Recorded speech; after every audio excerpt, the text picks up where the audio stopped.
احمد 18 سال کا ہو چکا تھا۔ آج وہ پہلی بار امامت کروانے لگا تو اچانک سے ایک بہت بڑا خوفناک سانپ اس کے وجود کے ساتھ آ کر لپٹ گیا۔ یہ کالے رنگ کا سانپ جب بھی وہ نماز پڑھتا تو اس کے پاس آ کر بیٹھ جاتا، اپنی آنکھوں میں اس سے کچھ کہنے کی کوشش کرتا تھا۔ وہ لڑکا بری طرح ڈر گیا، اس کے وجود میں ایک سنسنی سی دوڑ گئی۔ وہ سانپ لڑکے کو چھوڑنے پر تیار نہیں تھا، بلکہ اس کی گرفت مضبوط ہوتی جا رہی تھی۔ احمد کو سمجھ نہیں آ رہا تھا کہ وہ اپنے آپ کو اس سانپ کی گرفت سے کیسے آزاد کروائے۔ وہ نماز کو بھی درمیان میں نہیں چھوڑنا چاہتا تھا۔ تبھی ایک عجیب واقعہ پیش آیا۔ وہ سانپ انسانی آواز میں بولنے لگا اور اس نے ایک ایسی بات کہی جسے سن کر احمد کے ساتھ ساتھ وہاں پر موجود سبھی لوگ جیسے سن رہ گئے تھے۔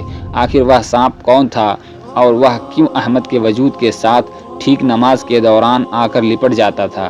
وہ سانپ کیا چاہتا تھا؟ اس کا مقصد کیا تھا؟ وہ کیا بتانا چاہتا تھا؟ یہ جاننے کے لیے ہماری آج کی پوری ویڈیو مکمل ضرور دیکھیں۔ عظمت صاحب کے گھرانے کو اس پورے علاقے میں عزت کی نگاہ سے دیکھا جاتا تھا۔ ان کا شمار علاقے کے عزت دار لوگوں میں ہوتا تھا۔ وہ امام تھے، اس کے ساتھ ساتھ وہ ایک زمیندار گھرانے کی تعلق رکھتے تھے۔ گاؤں میں ان کی بہت ساری زمینیں بھی تھیں۔ ان کے اپنے پیسے کو صحیح طریقے سے خرچ کیا۔ گاؤں کے غریب غربا لاچار یتیم بچوں کا وہ خیال رکھتے، ان کے کھانا کھلاتے اور ہر عید پر انہیں گھر راشن بھجواتے۔ ہر ممکن حد تک گاؤں کے غریب غربا لوگوں کا خیال رکھتے۔ ان کے پڑوس میں آج تک کوئی ایسا آدمی نہیں تھا جو کسی رات بھوکا سویا ہو۔ سب لوگ عظمت صاحب کو دعائیں دیتے نہیں تھکتے تھے۔ عظمت صاحب کا ایک بھی بیٹا تھا، احمد، جو اس کے باپ کے نقش قدم پر چل رہا تھا۔ عظمت صاحب کی 2 بیٹیاں بھی تھیں، احمد سے چھوٹی تھی۔ تینوں ہی بچے جوان ہو رہے تھے، تینوں ہی بہت شریف تھے۔ احمد نہ کبھی کسی کی طرف آنکھ اٹھا کر دیکھتا، نہ ہی وہ کبھی کسی غلط سنگت میں بیٹھا تھا، اور نہ ہی اپنے کبھی غلط قسم کے لوگوں کے ساتھ دوستی کی۔ وہ ایسے لوگوں سے دور رہتا تھا جو لڑکیوں کی عزت نہیں کرتے تھے یا وہ کسی بھی غلط کام میں شامل ہوتے تھے۔ احمد جب بھی اپنے کسی دوست میں کوئی غلط بات دیکھتا تو اسے ٹوکتا، اسے سمجھانے کی کوشش کرتا۔ اگر تو اس کا دوست اپنی حرکتوں سے باز آ جاتا تو احمد اس سے دوستی جاری رکھتا، ورنہ دوری صورت میں وہ کبھی پلٹ کر نہیں دیکھتا، اپنے اس دوست کی طرف نہیں دیکھتا۔ ایک دن احمد اپنے دوست کے ساتھ گاؤں کے چبوترے پر کھڑا باتیں کر رہا تھا، جب اس کا دوست کہنے لگا، ارے وہ دیکھو کتنی پیاری لڑکی ہے، اس کے بال کتنے پیارے ہیں، رنگ کتنا گورا ہے، اور آنکھیں دیکھو۔ احمد نے بنا سوچے سمجھے اس لڑکی کی طرف دیکھا تو وہ گویا اپنی نگاہیں جھپکانا بھول گیا تھا۔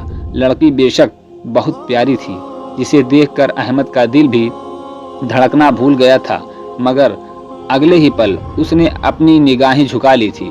اس کے ذہن میں اپنے باپ کی بات گونجنے لگی کہ کبھی کسی لڑکی کی طرف آنکھ اٹھا کر مت دیکھنا، کبھی کسی کے بارے میں غلط مت سوچنا۔ تمہاری اپنی بھی بہنیں ہیں، آج جو کچھ تم کسی کی بہن کے ساتھ کرو گے، کل کو وہ تمہاری اپنی بہنوں کے ساتھ بھی ہو سکتا ہے۔ اس کے ساتھ احمد کے کانوں میں اپنے استاد کی بات گونجی، بیٹا، پہلی نظر معاف ہوتی ہے۔ اگر تم پہلی نظر کسی غیر محرم کو دیکھ لو تو اللہ تمہیں معاف کر دے گا، مگر تم جان بوجھ کر کسی کی طرف دوبارہ نگاہ مت ڈالنا، ورنہ تمہارے دل کو چور پیدا ہو جائے گا۔ وہ سب لڑکے بار بار اس لڑکی کی طرف دیکھ رہے تھے، اس کے پیچھے چلنے لگے۔ وہ لڑکی بھی ان کو مطلب بھرے انداز میں دیکھتے ہوئے مسکرا رہی تھی۔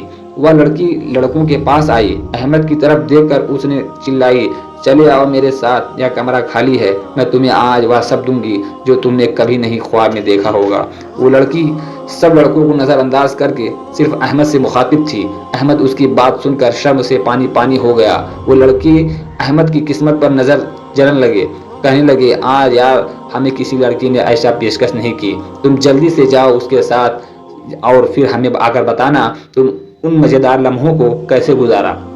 احمد ان کی باتوں کو سن کر بری طرح گھبرا گیا۔ وہ وہاں سے بھاگنے لگا، لڑکی اس کے پیچھے آ رہی تھی۔ اور دیکھو، میری بات سنو، کہاں جا رہے ہو؟